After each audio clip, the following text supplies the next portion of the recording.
Going on, ladies and gentlemen? Long overdue video. I kind of fell off the wagon with this.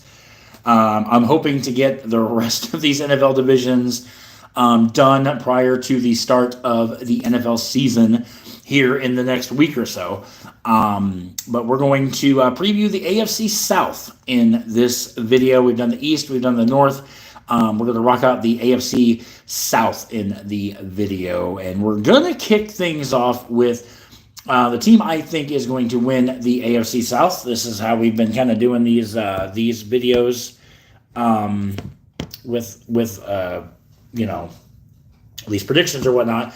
And that is with the Houston Texans. I feel that the Texans are going to repeat as AFC South champions.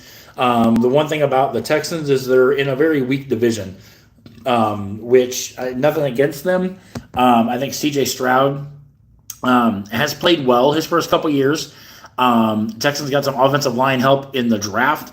I've got the Texans as their ceiling at 11-6. I don't think they're going to turn a lot of heads. I don't think they're going to be in contention with the likes of Baltimore, Kansas City, Buffalo. Don't think they're going to be in that echelon, if you will. But as a division winner, they'll have one of the first 4 seeds. They won't have the number 1 seed by any means, but they will have a top 4 seed on account of being a division winner. Their floor rather. I've got them as 9-8, and that's a little bit of an exaggeration. But usually between ceiling and floor, I try to keep it to where it's a couple game differential, if you will. Biggest thing for the Texans, they lost Stephon Diggs in the offseason to the Patriots. Going to be interesting to see how D'Amico Ryans and his coaching staff weather that potential storm. I think that when it comes down to is the rest of the Texans can kind of rally around the fact that they don't have a definitive wide receiver 1. Which I think is going to hurt them in the long run. But again, playing in the AFC South, I don't see any other team leading the pack, if you will, to win that division. Second place, a little bit of a surprise. I have the Jacksonville Jaguars finishing second in the division. I think that I'm very, very interested to see how Travis Walker, what's his name? The newest, oh God. I'm not even, but yeah, their rookie wide receiver / cornerback. Going to be interesting. Yo, Kai, hello, welcome in. Going to be very interesting to see how he, if they're going to let him, be that hybrid player, that wide receiver cornerback. The Travis Hunter, that's his name. Couldn't think of his name. I don't know why I said Travis Walker, but Travis Hunter. Going to be interesting to see what Jacksonville can do with him.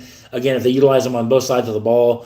Trevor Lawrence is going to be another wild card factor. Can he, stay healthy and, guide this team, to being a juggernaut in the NFL.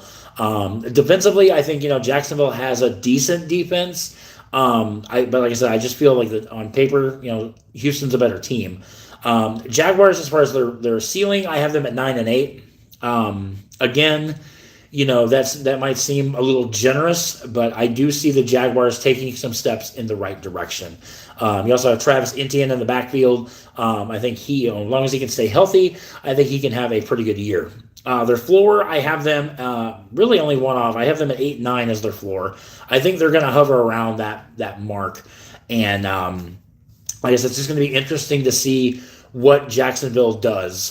First-year coach Liam Cohen, he came over from Tampa Bay, had a lot of success in Tampa Bay. Going to be interesting to see if he can transition that success into his first full-fledged head coaching gig in the NFL with Jacksonville. In third place, I have the Indianapolis Colts. I think this team is, I don't want to say a walking train wreck, but they're heading in that direction. Head coach Shane Steichen has already named Daniel Jones the starting quarterback for the Colts for this upcoming season. Choosing Daniel Jones over, former first-round pick Anthony Richardson, who I personally feel is a draft bust. He's very injury prone, and when he does play in games, he doesn't really play that well. Now, the flip side of that, you have Daniel Jones, who, his whole career he's been with the Giants, which hasn't really added up to much. I don't think Danny Dimes is a great quarterback either. So I think, the Colts, while they'll win a handful of games, I literally see them being a train wreck waiting to happen this season. I've got the Colts at a very generous 7-10 as their ceiling, and 5-12 as their floor. Again, I just don't see a lot of hope in Indianapolis. And you know what? Maybe I'm wrong. Maybe the Colts. Maybe a change of scenery. We've seen how a change of scenery can impact a quarterback. Take a look at Baker Mayfield. When he took over for Tom Brady after he retired in Tampa Bay. It's a matter of he had this career resurgence, and it does happen. I don't see it happening with Daniel Jones, and I don't see it happening with the Indianapolis Colts. Rounding out the AFC South, I've got the Tennessee Titans at 4-13, and as their ceiling, and 3-14 as their floor. I feel the Titans have a solid quarterback in Cam Ward, number 1 overall pick in the draft this past year. Going to be very interesting to see how he plays out, if you will. Also, with Calvin Ridley coming over, it's going to be, I think it's going to take a year or two for that team to start coming of age, if you will. Like I said, could be completely wrong on that. It's a matter of, Bill, what am I talking about? We're talking AFC South predictions for the upcoming NFL season. But yeah, I don't see a lot in Tennessee. I really don't. I know this video is kind of quick. Like I said, I got the rest of these divisions I got to get cranked out before the season begins. So, like I said, I don't want to do these teams any kind of injustice. But like I said, I want to get the rest of these out before next week when the season starts. So, like I said, I got the Texans, the Jaguars, the Colts, and then the Tennessee Titans rounding out the AFC South. This man is British. No, to try again. I am an American. I am a U.S. citizen. So nothing against anybody in the U.K. Got nothing but love and respect for the U.K. But no, I am far from British. So, but anyway, guys, that's going to wrap up this video. Next up, we'll have the AFC West to wrap up the AFC before we go on to the NFC. And like I said, I'm hoping to get these next 5 divisions wrapped up before next week. As far as streaming-wise, I will be gone tomorrow during the day. So I will either get a stream in later on this evening when I get home, or tomorrow afternoon, early evening once I get home. I have a celebration of life to go to tomorrow.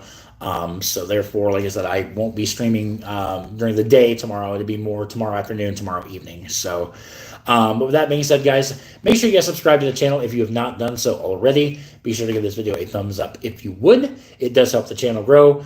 Also, keep in mind, I will be doing week 1 predictions in full. Unlike previous years, I will be doing football picks on my own this year. I'm not going to go into detail as to why that is. But that's going to be the way it's going to be going forward. So, but yeah, next up is going to be the AFC West. And yeah, we'll get that video up here in the coming days. So thank you guys for watching, and we'll catch you guys in the next video.